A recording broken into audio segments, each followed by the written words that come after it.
ইসলামী bank news top 10। ছাত্র জনতার দ্রোহের মিছিল কর্মসূচিতে সব শ্রেণী পেশার মানুষ, মিছিলের নগরী রাজধানী।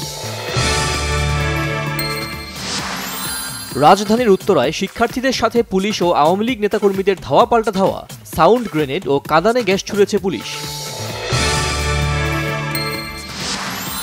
হবিগঞ্জে আন্দোলনকারীদের সাথে পুলিশ ছাত্রলীগের ব্যাপক সংঘর্ষে গুলিবিদ্ধ হয়ে একজনের মৃত্যু। খুলনায় সংঘর্ষে এক পুলিশ কনস্টেবল নিহত। কোটা আন্দোলনে শিক্ষার্থী ও সাধারণ নাগরিক হত্যার দায় নিয়ে প্রধানমন্ত্রীকে পদত্যাগের আহ্বান জানিয়েছেন বিশিষ্টজন ও শিল্পী সমাজের প্রতিনিধিরা।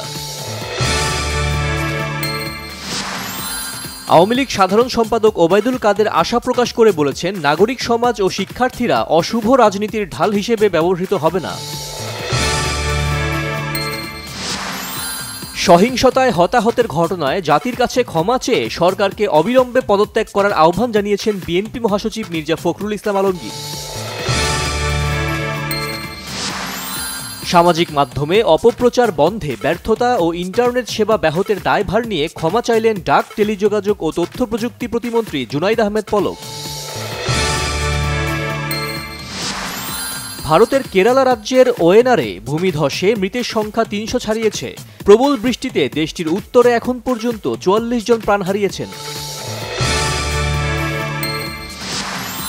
অলিম্পিক ফুটবলে আর্জেন্টিনাকে বিদায় করে দিয়ে সেমিফাইনালে উঠেছে ফ্রান্স। ১-০ গোলে জয় পায় স্বাগতিকরা। প্যারিস অলিম্পিকে এখন পর্যন্ত স্বর্ণপদক জয়ে শীর্ষস্থানে চীন। ১২টি সোনা সহ ২৭টি পদক তাদের।